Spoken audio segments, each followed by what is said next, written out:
Thank you for watching our video. Please give us a big like, subscribe to our channel for new videos every day with amazing cars. Leave us your opinion in the comment section on the video. Thank you. In my snooty European way, I used to assume American drivers couldn't cope with anything more sophisticated than a 3-speed slushbox, while we more sophisticated types on the continent were the true masters of heel-toe heroism and other traditional driving skills. Then automatic transmissions got better, supercar manufacturers became fixated with the motorsport associations of paddle-shifted gearboxes and, within a generation, stick-shift performance cars had seemingly vanished off the automotive map. BMW is a perfect example. In Europe, the E60 M5 was only ever sold with the jerky SMG gearbox, its F10 successor with a more efficient and reliable dual clutch. Both were sufficiently fast, talented and desirable that we never really protested. And then we heard you could still buy manual versions of both in the US, though the 2018 M5 has now gone to pedal only. You can still buy an M6 Gran Coupe with a stick, which we never got in Europe. And there we were thinking you didn't even know what a clutch pedal was for.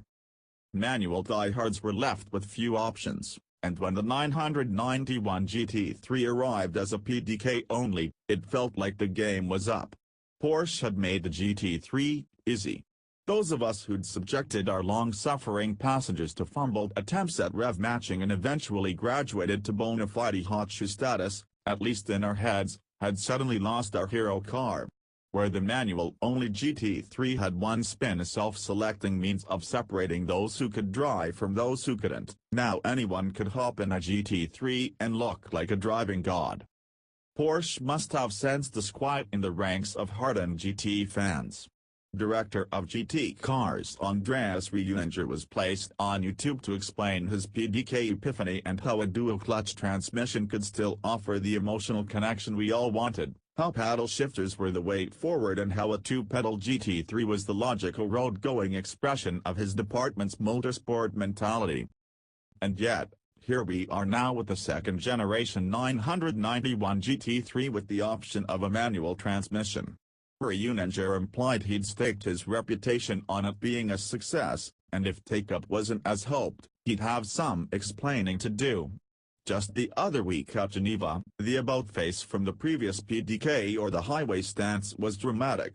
Reuninger and Vice President of Motorsport and GT Cars Frank Walliser were beaming with delight at customer response, most notably in the US, where two-thirds of second-generation GTEs have been ordered with the stick option.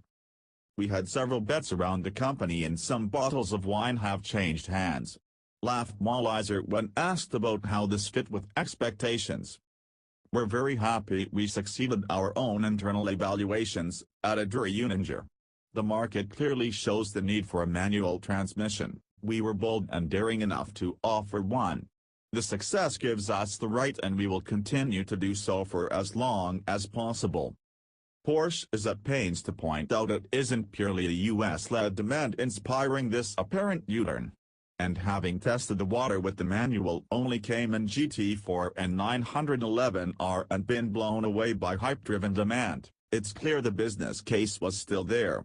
But the buying power of the American market has to be a consideration, and without that groundswell of support for the manual transmission, I reckon we'd be in the same situation as we are with Ferrari, Lamborghini and others.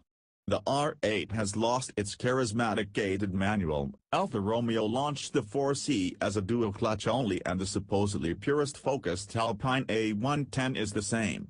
Lotus and Aston Martin are among the small number of brands sticking by stick, but the fact Porsche has responded to demand offers real hope for those of us who like changing gear ourselves. Having just been lucky enough to cover the best part of 800 miles in a manual GT3, I can only count myself among them. I'd reluctantly bought the line that the PDK was an appropriate match for the latest high-revving GT motor. It will remain the only option in the RS, too. After driving both first-gen versions, I'd even publicly eaten my own words and admitted that, perhaps, a PDK GT Porsche was an evil incarnate after all.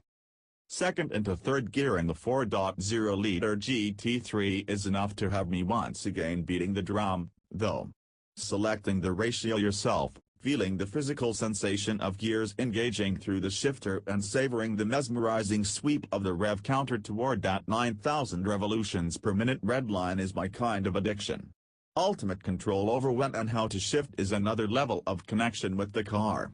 And the knowledge that smoothly riding that wave into third gear and beyond is going to require skill, timing and a degree of expertise beyond a fingertip on a paddle is the reward I want from a car such as the GT3. If I'm chasing lap times, I'll drive a racing car. For everything else, I'll trade tenths for involvement. So, America, thank you for making stick-shift sports cars viable again. Keen drivers everywhere owe you one. Thank you for watching our video. Please give us a big like, subscribe to our channel for new videos every day with amazing cars. Leave us your opinion in the comment section on the video. Thank you.